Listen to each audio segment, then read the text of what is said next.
ఎప్పుడు అవే subject verb helping verbs నేర్చుకుని bore కొట్టేసిందా? సరే, let me tell you something new today.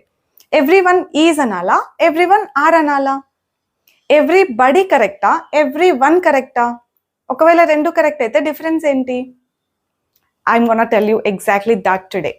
So first అయితే మనం ఎవ్రీబడి ఎవ్రీవన్ డిఫరెన్స్ ఏంటి చూద్దాం. ఏంటి డిఫరెన్స్? ఏముంటుంది అనుకుంటున్నారు డిఫరెన్స్?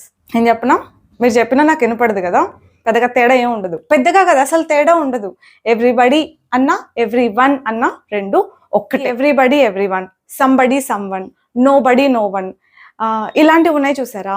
వీటిని అన్నింటినీ మనం సింగులర్ గా కన్సిడర్ చేస్తాం. ఎవ్రీబడి అంటే చాలా మంది కదా, అప్పుడు ఆర్ రావాలి కదా అని అనుకుంటాం, కానీ అది అట్లా కాదనమాట.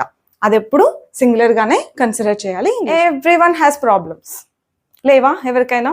No one is honest nowadays, no one is helpful. Example మాత్రమే. Actually everybody is helpful, everybody is honest. Singular కదా, సింగులర్స్ కి హ్యాస్ వాడాలన్నారు కదా.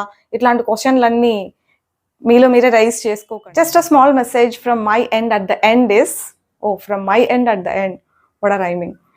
From my end at the end is, don't stick to only few things in English. అంటే English అంటేనే ఇంకా nouns, pronounce, articles, prepositions ఇలాంటివే నేర్చుకుంటూ ఉండకండి.